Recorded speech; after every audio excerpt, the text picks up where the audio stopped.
Welcome to the Frequency Labyrinth. I am Adrienne McDonald, your host. This podcast is for you if you're done with surface level self-help and ready for something deeper and actually transformative. Around here, we work with ancient wisdom, human design, gene keys, and shamanic practices, not as knowledge to collect, but as tools to live by. This isn't about one size fits all. It's about learning to work with your energy, your design, and your life. This is about integration and embodiment. We go deep here with ancient wisdom, practical integration, so that you can develop ironclad self-trust. Let's get into it.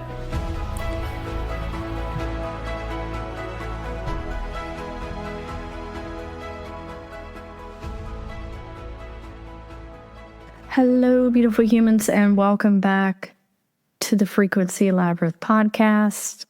I am back. Took an unexpected little break the last couple of weeks of July. I had a lot going on and couldn't stack the episodes exactly like I wanted to, but that's okay because we're back now and we're going to be talking about August cosmic energy mix in this episode.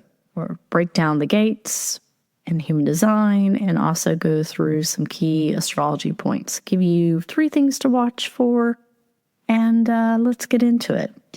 Now, August is, it's a weird month because we're still in the summer if you're in the northern hemisphere, but the kids are heading back to school. The days are starting to get a little, you can feel the shortness coming, and you can feel the year begin to see the last stretch on the horizon. And, we're more than halfway through the year. We're by this time, we're starting to either realize some goals that we had at the beginning of the year, or realizing that we're living with the choices that we've made, the things that we've committed to, some of the things that we're realizing we've abandoned.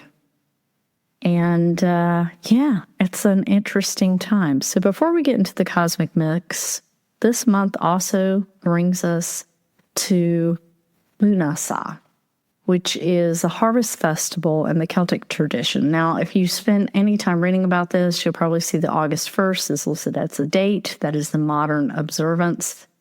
Absolutely nothing wrong with observing it that way. My own practice, though, I follow the lunar cycle, so I celebrate it on the second new moon after the summer solstice. And this year, that places it right alongside the lunar solar eclipse. And that's going to be super interesting. So one of the things I love about the old Celtic festivals is they weren't created by just looking at a calendar. They came from paying attention to the land. They marked observable changes in the relationship between the people and the season and the earth itself. And it's not just celebrated because someone decided the harvest should begin. It's celebrated because the harvest has begun, right? I think we've also romanticized the harvest a little bit. We tend to picture overflowing baskets and abundance and celebration. But also, harvest is about assessment. It's the moment where you stop wondering what might grow and begin seeing what actually did. What seeds did take root? Which ones struggled a bit? Which fields needed more tending or still need more tending? Which efforts produced far more than you expected or less than you expected? And the harvest has a way of confronting us with reality, I guess is what I'm trying to say. And it's a way that we can look at what the honest results of what we've been cultivating. And the other thing that I kept thinking about when I was looking at all of the cosmic mix for this month was a crab. This festival reminds us to notice what has matured, and crabs molt. And molting reminds us that growth eventually asks us for a new container. And when you put those two together, I think that's what you have in August. As I was sitting with this and preparing for the podcast and my newsletter, my mine kept wandering back to one of the stranger things I've become emotionally invested in over the last few years. And if you follow Howie the Crab on social media, you'll know what I'm talking about. Somehow the algorithm decided I needed to watch a crab. And I'm like, okay. And before I knew it, I was following this little guy and joining thousands of other people as time went on. And we started molt watching on occasion. And now, sadly, Howie has passed over the Rainbow Bridge, but Winnie the Crab has carried on the tradition. So I tend to every now and then go and check on Winnie the Crab and see if we're in molt watch as well. So something I never thought that I would be doing, but yet here we are. And what fascinated me wasn't simply the process itself. It's learning what actually happens during a molt. A crab doesn't wake up one day and go, hey, it's time for reinvention.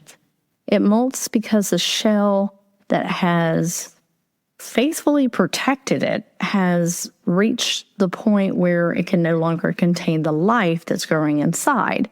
And the shell it's not necessarily broken. It's not something that the crab failed to outgrow. It did exactly what it was supposed to do until it couldn't do it anymore. And before the new shell hardens, after it's shed its old shell, a crab becomes incredibly vulnerable. It hides, it conserves energy. It doesn't waste precious resources fighting unnecessary battles because everything its body is doing is directed at creating the structure that will eventually protect it against all the things, right? It's not, it's that transition phase. And the vulnerability isn't evidence that something's wrong. It's the growth is underway, right? And when I looked at astrology and the rest of the cosmic mix for August, I was like, it's molting season. Every 6 months we enter eclipse season. And every 6 months, the internet starts talking about shedding and releasing and letting go. And there's truth in that language, but I don't think it quite captures what's happening this month. I keep coming back to molting because it feels more an accurate description. There are seasons in life that doesn't necessarily ask us to become someone entirely different. It just simply reaches a point where structures that we've been living inside no longer fit. And it's something that we start pressing against that shell. And I think that's what makes eclipse season so unsettling. It's not necessarily the change itself that feels uncomfortable. It's that space between the shells, right? It's that strange period where you know that the old way's not working, but the new way hasn't really fully gotten installed or taken shape yet. And most of us don't particularly enjoy that liminal space because we'd rather have certainty than possibility sometimes, right? We'd rather know exactly where we're going than maybe surrender, trust the process long enough to let it unfold. And it's that push-pull dynamic, right? And eclipse season rarely gives us that luxury. Instead, it has a way of revealing where we've already outgrown something, and it's asking whether we're willing to stop trying to squeeze ourselves back inside of it or stay inside of it. And like I said, to really feel that pressure of that shell. So when I look at the human design gates this month, and Chiron stationing retrograde, and Leo Solar Eclipse, and the Pisces Lunar Eclipse, and the way that the month closes out with Jupiter finding some harmony with Saturn, it seems to be telling different parts of the same story. And this is not about burning your life down. It's not about that. It's not about reinventing yourself overnight. But maybe it's an acknowledgement that growth has its own timing and there are cycles. And eventually, most living things reach the point where the container that once protected simply isn't big enough anymore. And you might have a hard time moving around in that container, right? It might not necessarily be about protection. It's about allowing more growth.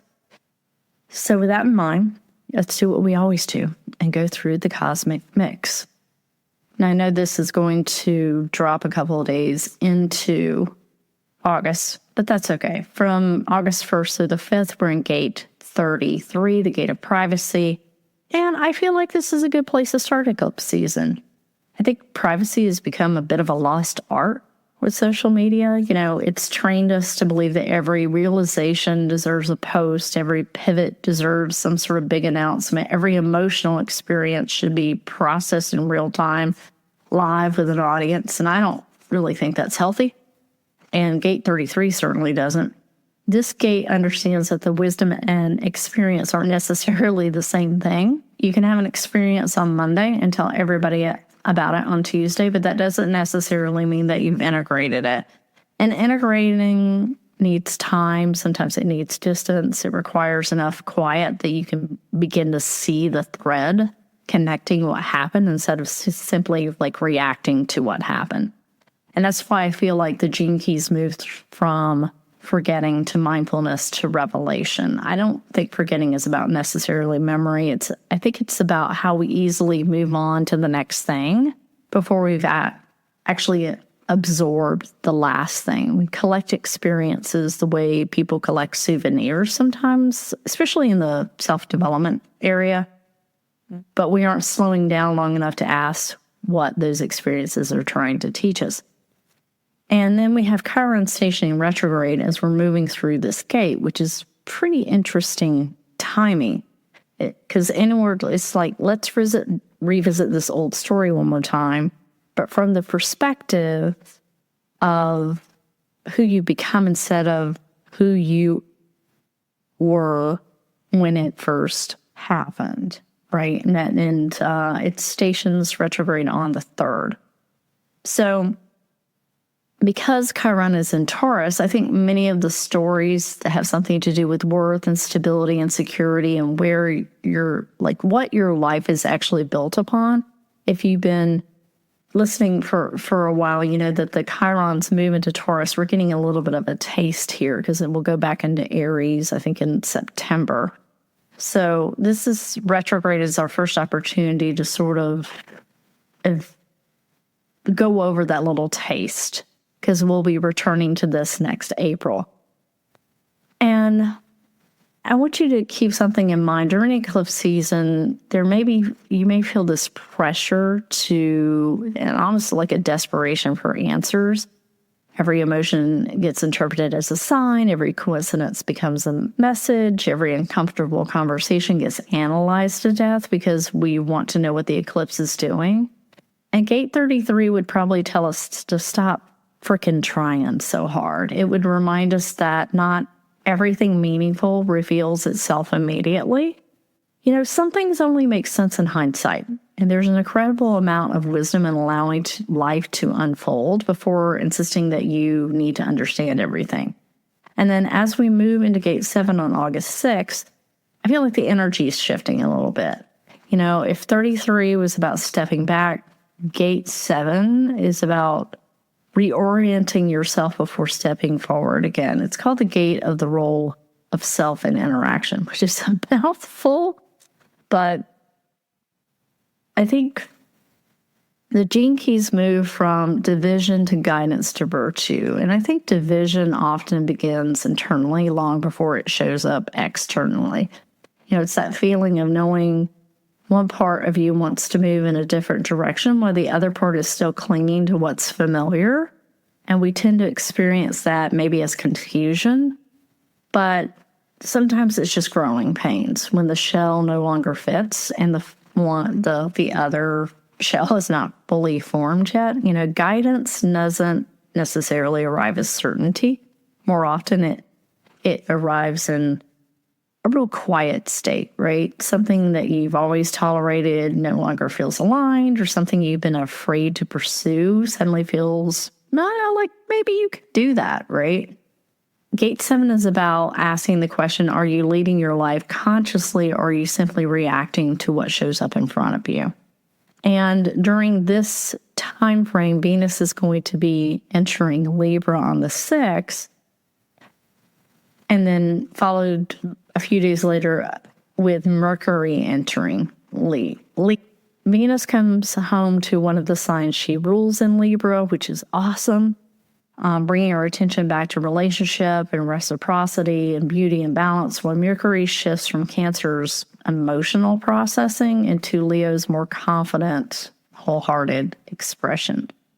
So I think that's going to be an interesting shift right before we get into the Leo Solar Eclipse, which is has some pretty interesting dynamics. Now, before I go on, because this is going to go from during what is referred to as the Lion's Gate portal. And I've had people in the past ask me about the Lion's Gate portal, and I've said, I don't resonate with this. You'll often hear claims like ancient Egyptians celebrated the Lion's Gate portal every year. 8/8 has always been known as a cosmic activation. And if you resonate with 8/8 and you want to use that, fantastic. However, I like to, I appreciate direct revelation and modern interpretations of mythology and legends or even spiritual revelation. However, what I just said about the ancient Egyptians celebrated Lion's Gate portal every year, that there's no evidence supported by historians, people who are experts in Egyptian history. Best I can tell, this came around in the 90s. I think it's based on the rising of Sirius as one of the most important astronomical events in ancient Egypt. That was a thing because it was a relatively remarkable, reliable indicator that the Nile flooding would be imminent, and that was super important to Egyptian agriculture. And the flood didn't necessarily begin the very first day that Sirius appeared, but the two events were pretty closely associated. So that's the reason why I don't resonate with 8/8. Again, if you do and you want to work with the Lion's Gate portal, that's great. But I would say that with all the stuff that's on the internet and in the metaphysical world out there, I like to know where things come from. Like, that's one of the reasons why, one of the things I appreciated about my Celtic shamanic teacher was she was really good about telling us, okay, here's the historical facts. Here's the stuff we can sort of surmise from those facts. Here's the parts that are probably direct revelation, which means that guided by spirit, etc. And I just feel like there's a lot out there that is it's just made up BS. Now, there may be a strong pull for you to work with 8/8. I don't know. You do you. But I do wish that there was less, beating of the drum of historical facts that aren't accurate. Anyway, that's my stance on 8/8. So let's move into Gate 4 from August 12th through the 17th, which is the time of the Leo Solar Eclipse, which I'll break down in more detail as we get closer. But Gate 4 is called the Gate of Formalization. But if I were going to give it a nickname, I would probably call it the Gate of Just Let Me Figure This Out. It's the part of us that genuinely believes if we think long enough, gather enough information, or ask enough questions, we'll eventually solve some uncertainty. And I understand that impulse because I have that too. I like understanding how things work. I like seeing the pattern underneath the pattern. Most of us do. The trouble is that not every season of life can be understood while we're standing in the middle of it, right? The gene keys here is moving from intolerance to understanding to forgiveness. And I don't think intolerance is simply about other people. I think it's often an intolerance for ambiguity. right? We become patient without knowing. We want life to hurry up and tell us whether we've made the right decision or not. We want certainty that the relationship is going to go somewhere, that the business is going to work, or the leap that we took isn't a mistake. We just want the answer because the answers feel safer than questions.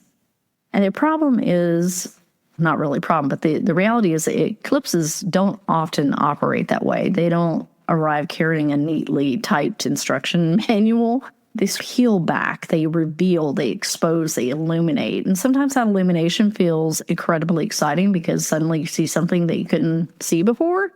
And a lot of times it feels uncomfortable because the thing that you've been avoiding becomes impossible to ignore. But either way, I think gate 4 asks us to sort of loosen our grip on the idea that understanding has to happen immediately, right? Some understandings only come because you lived through the experience and not because you intellectually decoded what was happening.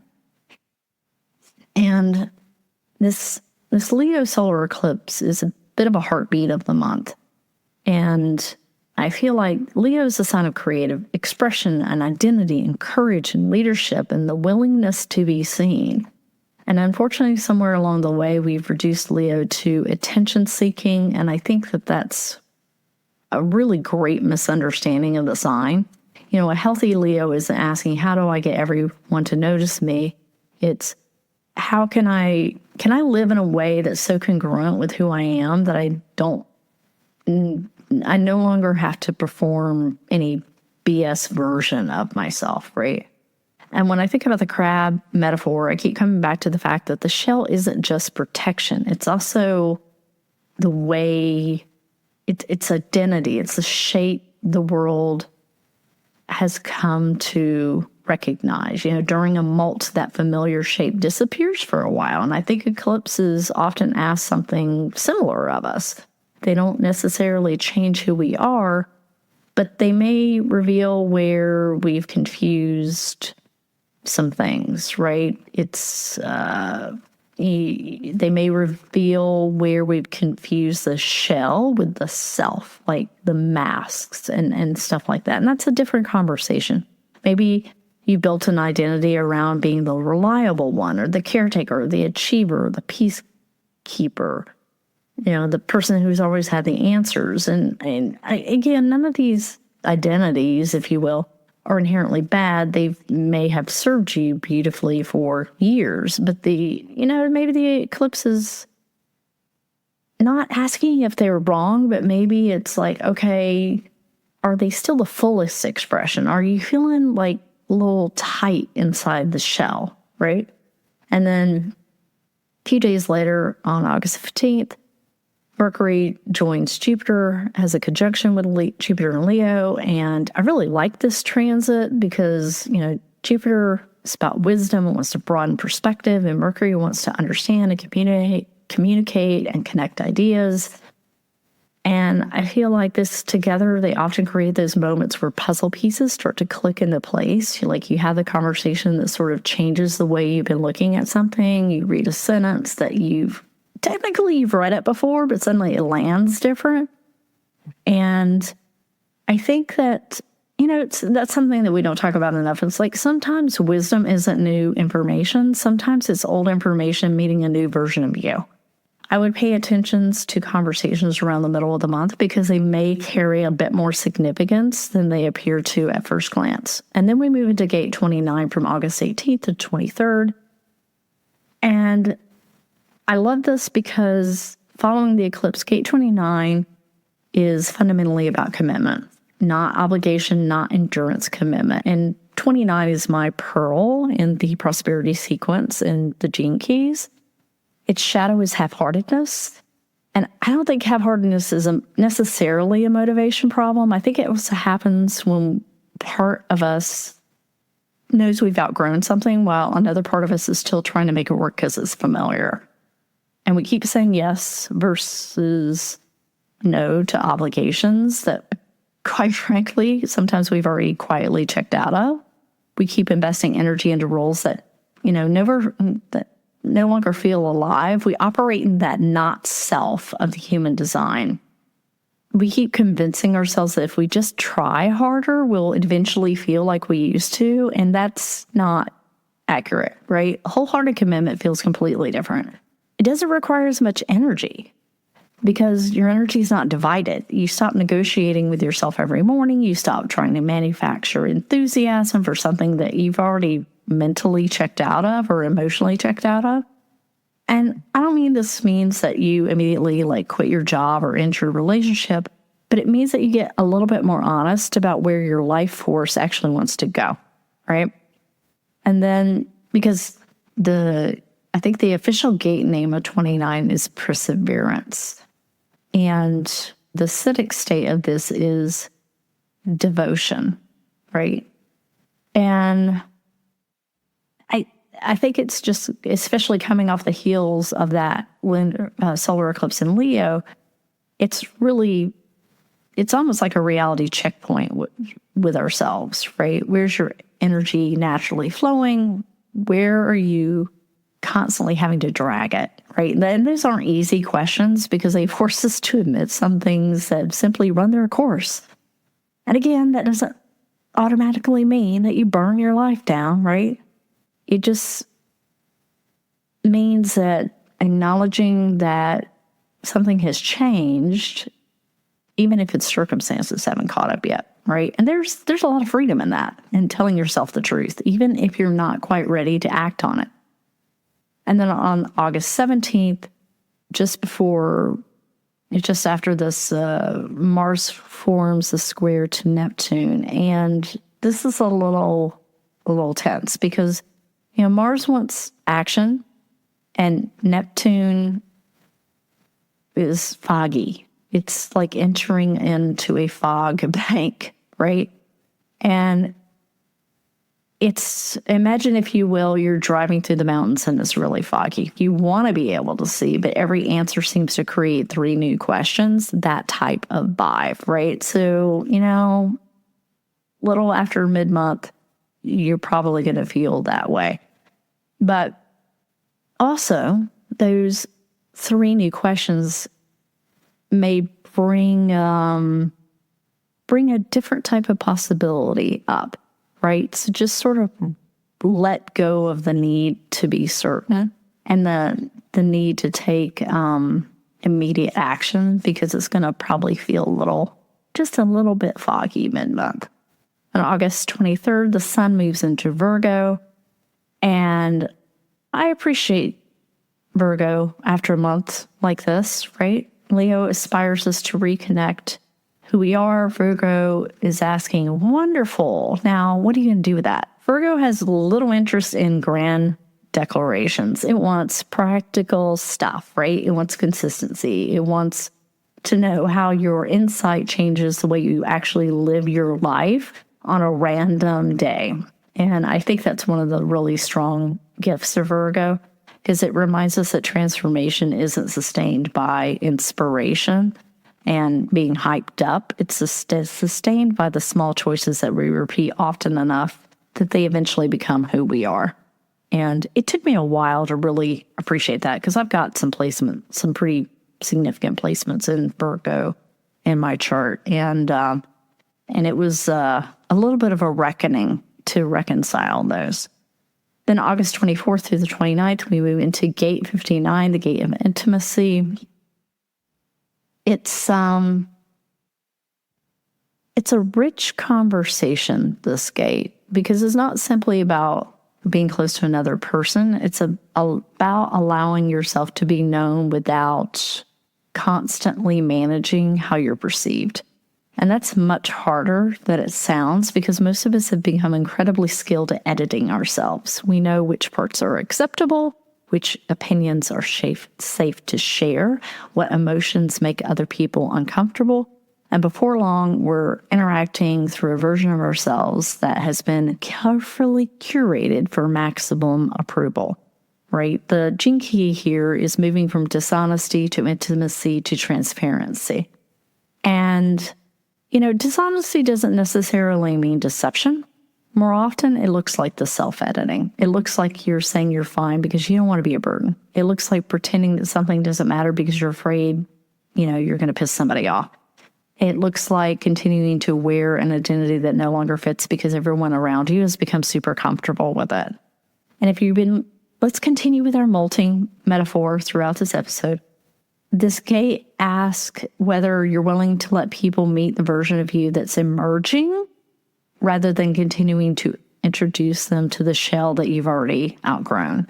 And this is where we arrive at the Pisces Lunar Eclipse on August 28th. And just like the Leo Eclipse, I'll break that down in detail as we get closer, because it's a pretty intense eclipse as well.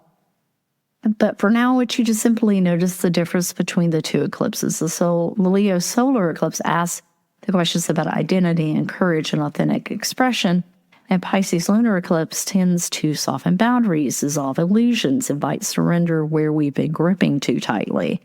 And lunar eclipses often illuminate emotional patterns that have been operating in the background. And Pisces has a way of revealing that not everything needs to be controlled in order to be meaningful. And then around the same time, we got the Sun and Mercury forming a square to Uranus. And Uranus doesn't really care about your timeline. Uranus disrupts, it liberates, it introduces the unexpected. It often feels like chaos, even though its intention is mostly to loosen our grip on certainty. Conversation may shift your perspective, plans may change. It's a pretty intense transit. So my advice is not to resist. It's also not to make life-altering decisions in the first 30 seconds after something surprises you. You're going to want the dust to settle later in the month. Let yourself respond instead of react. And, Uranus has a way of opening doors we didn't even know existed, but don't always recognize while we're standing in the doorway, okay? And then August 30th through the 31st, we end the month in the gate of 40, which isn't the greatest name for this gate. It's called aloneness. And, I don't hear loneliness when I hear the word. I think when I first saw this gate, I thought that, but it's more about restoration. I hear the recognition that there are seasons where stepping away from the noise isn't necessarily just isolation, right? It's a form of stewardship, if you will. The gene keys here is the shadow is exhaustion. And then we move into resolve, and then we move into divine will. And exhaustion feels like you may feel exhausted at the end of August after going through eclipse season. And not because everything will be difficult, but because growth always asks something of us, right? Reflection always asks something of us. Honest examination asks something of us. Resolve feels, it's quiet, right? It's not the loud determination of someone trying to prove themselves. It's a settled confidence of someone who has moved into acceptance and stopped arguing with life. And there's something incredibly peaceful, I feel like, with that. Because it's not fueled by dopamine or adrenaline. It's fueled by operating in the gift instead of the shadow, and in alignment with the gift instead of the shadow. And then the final major transit of the month is Jupiter trining Saturn on August 31st. And I think this will give you the first glimpse of that new shell that's beginning to harden. Jupiter expands and Saturn gives form. One dreams, the other builds. And when these two work together harmoniously, we often discover that growth and stability aren't necessarily opposing forces. They're simply waiting to get in right relationship with one another.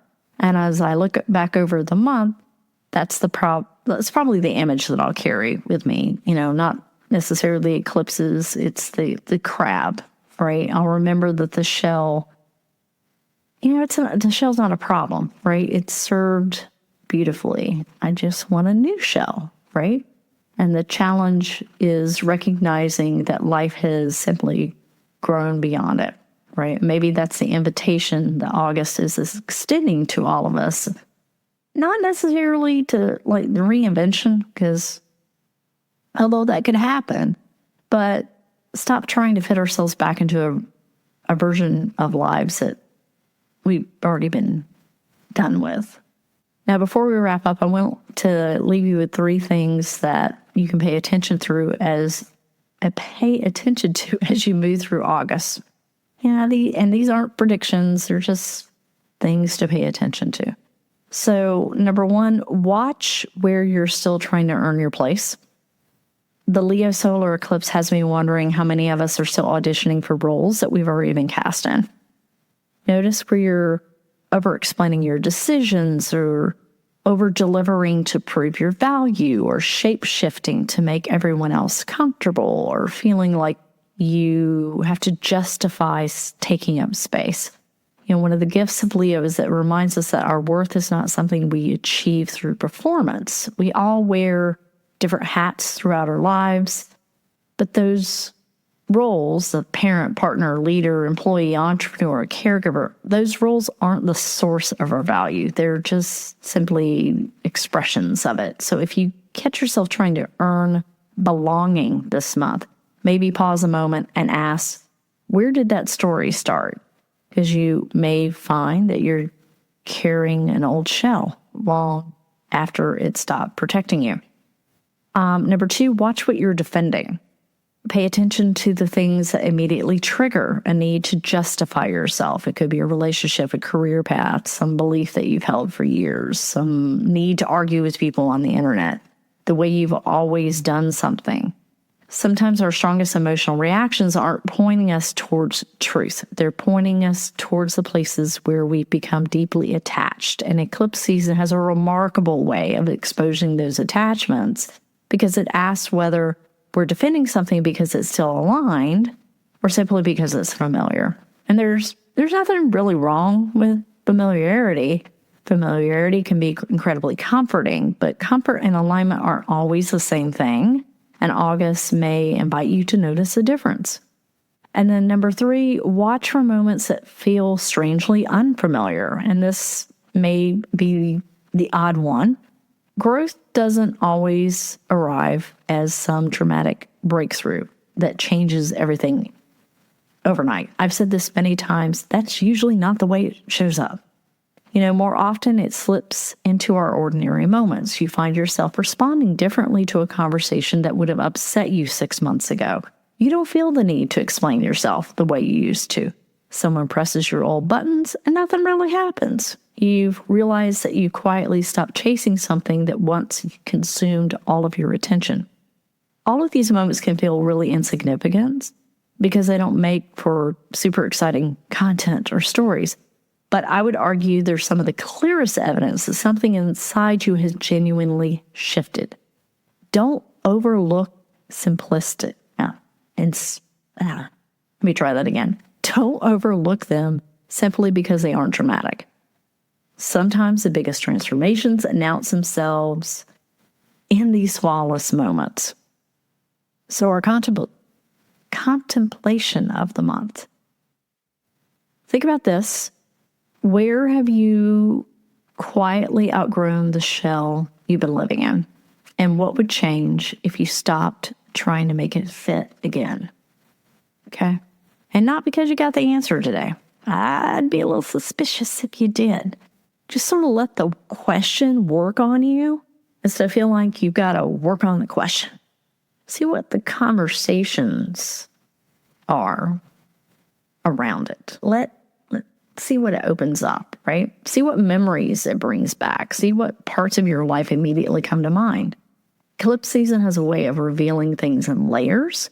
And sometimes the best thing that we can do is stay curious long enough for those layers to unfold. As always, this episode is meant to give you a map of the month, not every single detail inside of it. I'm not trying to cram all of the details into one episode, just give you the high points. If you were on my newsletter, you get a breakdown just about every week. And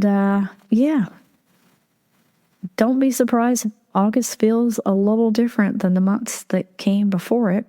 if you are inclined, maybe you will follow Howie the Crab. Some seasons ask us to be quieter, more observant, a little bit more patient with ourselves while something new is taking shape beneath the surface. And maybe that's one of the greatest lessons that the crabs have to offer us. That they don't resent the shell that protected them. They don't cling to it either, though. They simply recognize that it served its purpose, and when the time comes, they allow themselves to grow beyond it. And I hope that you give yourself permission to do that this month, too. So, thank you for spending part of your day with me. This episode resonated with you. I'd love it if you'd share it out with someone who's also trying to make sense of this season.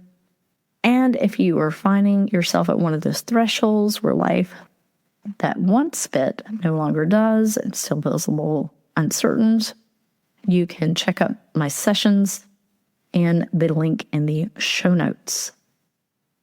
So until next time, remember to find beauty every day and seek the magic in the mundane. Thanks for tuning in today. As always, take what resonates, leave the rest. Let whatever landed move through you in whatever way it needs to or wants to. And also, if you want to explore more, you'll find more information in the show notes.